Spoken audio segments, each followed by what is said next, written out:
Junior NTR గారి జాతకాన్ని మీరు ఏమైనా పరిశీలించడం జరిగిందా అండి?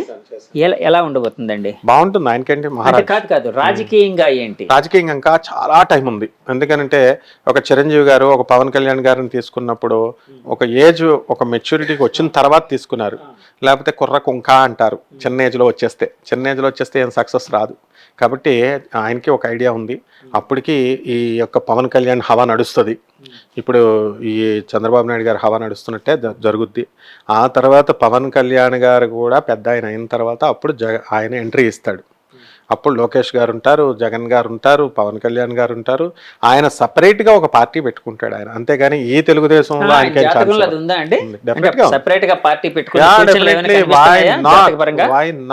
డెఫినెట్గా ఉంది, పెట్టుకుంటారు. ఆ తర్వాత ఆయన వాళ్ళు వెళ్తారు. ఇప్పుడు డాక్టర్ అక్కినేని నాగేశ్వరరావు గారు పెట్టగలిగారా? ఎన్టీ రామారావు గారు పిలిచినా ఆయనకి లేదు అది. నాగార్జున గారు ఇప్పుడు అమలా గారు నాకు బాగా క్లోజ్. బ్లూ క్రాస్ లో రోజు కలుస్తాం మేము. అక్కడ మా కుమారి అని ఉంటుంది. అప్పుడు ఎన్నో సంవత్సరాలుగా మేము చూస్తూ ఉంటాం ఆవిడ స్ట్రాటజీ, నాగార్జున గారి స్ట్రాటజీ. అంతసేపు కళాత్మకంగా సాహిత్యంగా ఎదగాల. వాళ్ళదంతా ఆ ప్లానెట్స్ అంతా శుక్రుడే. ఇక్కడ వీళ్ళకి లేదు, ఎన్టీఆర్ వంశంలో ఉంది. అందుకబట్టి గెలుపులు గెలుస్తూ ఉంటారు, ఓటములు ఓడిపోతూ ఉంటారు. ఆయన అభిమానులు ఆయనకుంటారు. తెలుగుదేశం శ్రేణుల్లో లోకేష్ ఆయన అభిమానులు ఆయనకుంటారు, పవన్ కళ్యాణ్ అభిమానులు ఈయనకుంటారు, ఎవరి అభిమానులు వాళ్ళకుంటారు. త్రిముఖ పోటీలో ఇలా జరుగుతూనే ఉంటుంది.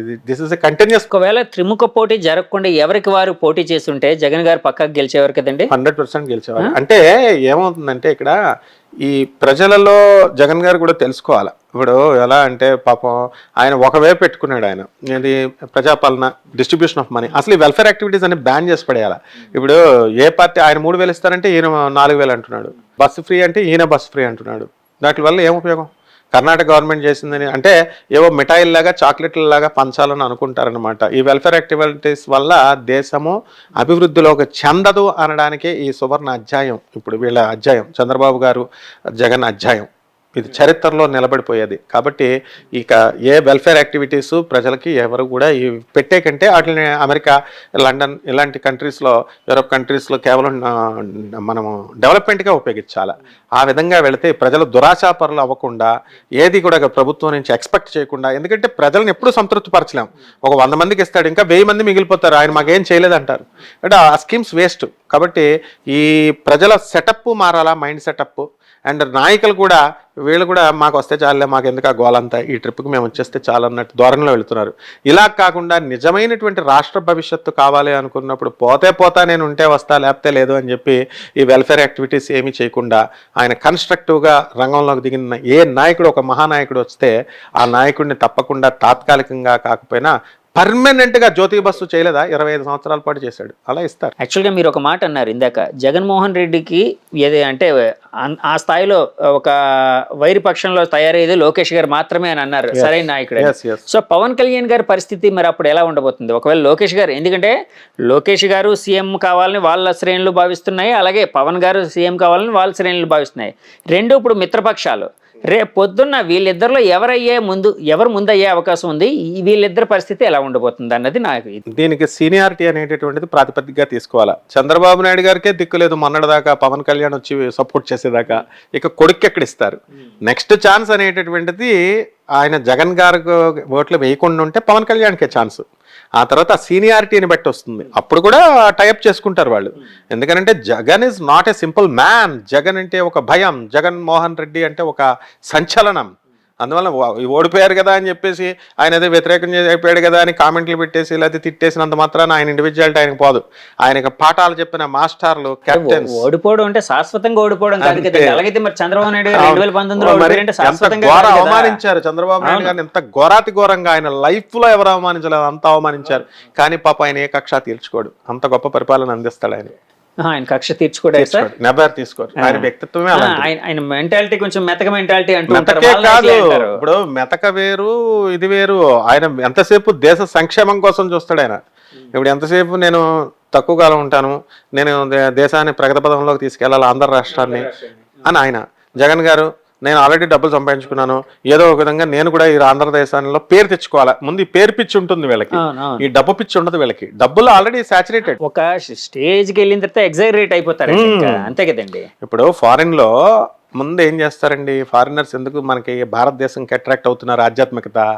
ఫస్ట్ ఫారెన్ లో డబ్బు సంపాదించాలని కస్తే వెళ్తారు, ఫారినర్స్ సంపాదించేస్తారు, ఇందులో తృప్తి లేదు అనుకుంటారు. తర్వాత అమ్మాయిల జోలికి వెళ్తారు, అక్కడ అని తెలుసుకుంటారు. ఆ తర్వాత దేవుడి వైపు అట్రాక్ట్ అవుతారు. అరే ఇది ఎన్ని చేసినా సరే నాకు మనశ్శాంతి లేదే, ఎక్కడో ఈ అశాంతి అని చెప్పి ఆధ్యాత్మికతలో ఉంది అని గాడ్ సెంటర్డ్ ఫిలాసఫీతో వస్తారు. జగన్ జీసస్ క్రైస్ట్కి ఒక మహాభక్తుడు, చంద్రబాబు నాయుడు ఒక హిందూ దేవుడికి మహాభక్తుడు. వీళ్ళు స్పిరిచువల్గా చాలా ఎలివేటెడ్ సోల్స్ వీళ్ళు. కాబట్టి తప్పకుండా పవన్ కళ్యాణ్ గారికి కూడా వారాహి మర్చిపోయాను, పవన్ కళ్యాణ్ గారు వాహనం పెట్టినప్పుడు నేను వీడియో చేశాను వారాహి అని.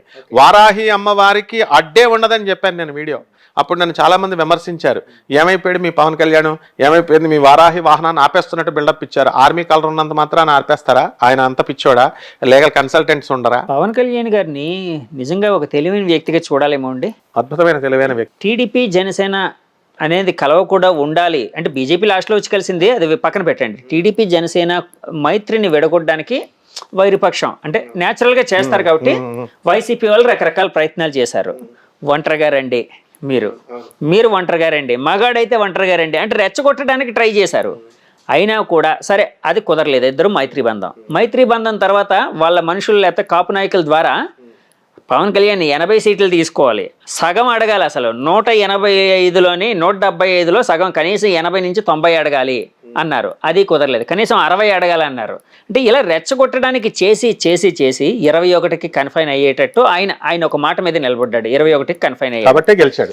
ఆయన ఒక మాట అన్నాడు. 21కి కన్ఫైన్ అయినప్పుడు వాళ్ళ నాయకులందరూ చాలా బాధపడ్డారు. మా నాయకుడు ఏంటి ఫస్ట్ 24 అన్నాడా, 3 కూడా ఇచ్చాడు మళ్ళీ నేను. ఆయన ఒక మాట అన్నాడు అప్పుడు, ఈ 21 ఏవైతే మనం గెలిచేటట్టు చేసుకోగలిగితే మనం విజయం సాధించినట్టే అని.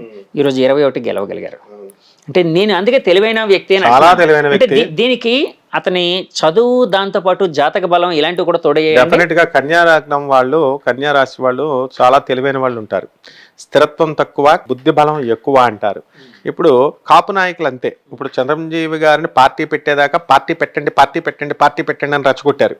పార్టీ పెట్టిన తర్వాత ఓట్లు వేయరు, పరిపూర్ణంగా వేసి గెలిపించవచ్చు కదా.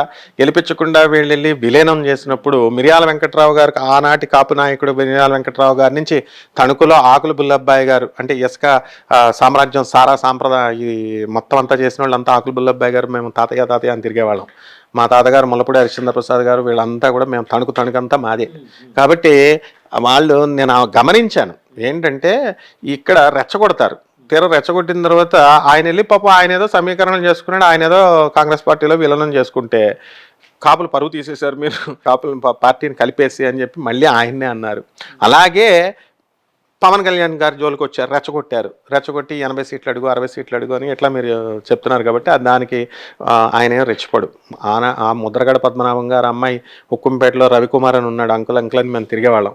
వాళ్ళ అమ్మాయిని రవికుమార్ గారు అబ్బాయికి ఇచ్చేశారు. ముద్రగడ వాళ్ళైనా ఎవరైనా కాపు నాయకులు వాళ్ళే, ఇంకెవరు లేరు. మాకంతా తెలుసా, మంగా గీత వీళ్ళంతా ఇదే మా తూర్పుగోదావరి పశ్చిమ గోదావరి బెల్ట్లోనే ఉంటుంది ఎక్కువ ఈ కాపుల ఇది నాయకులు. సో నేను గమనించింది ఏంటంటే పవన్ కళ్యాణ్ దగ్గర విజ్ఞత ఉంది, చదువు ఉంది, తెలివి ఉంది. కాబట్టి వాళ్ళ ట్రాప్లో పడలా. చక్కగా ఆయన దురాశ పడకుండా చక్కగా ఇన్ని సీట్లు నాకు చాలు అని ఒక ప్లాన్ ఉంది ఆయనకి. మనకే ఉంటుంది ప్లాన్, ఇంకా వాళ్ళకు ఉండదు. అందరిని మిగతా సలహాలు చెప్పేవాళ్ళు ఉంటారు కదా. ఆ విధంగా ఆయన ఒక కన్ఫైన్ చేసుకొని కొన్ని సీట్లు అని చెప్పి దాంట్లో విజయం ఢంకా ముగించాడు. కాబట్టి ఆ విధంగా కనుక అడుగులు జాగ్రత్తగా కనుక Pawan Kalyan step by step వెళితే తప్పకుండా ఆయన సీఎం అవడానికి అవకాశాలు ఉంటాయి. ఫారినర్ అయినా ఆ అమ్మాయి ఈరోజు ఎంత ఆనందపడింది, వాళ్ళ భార్య కాబట్టి ఇక్కడ ఫారినర్ గేరినర్ ఏమి ఉండదు. సోనియా గాంధీ ఉంది, ఫారినరే. ఇప్పుడు రాహుల్ గాంధీని ప్రధానమంత్రి కాలేరు అన్నారు, పికప్ అయిపోయిందిగా. భారతీయ సమాజంలో కలిసిపోయారు కదండి భారతీయులే వాళ్ళందరూ. That's all. వీళ్ళు డిఫరెన్షియేషన్ చేయడానికి వస్తారు.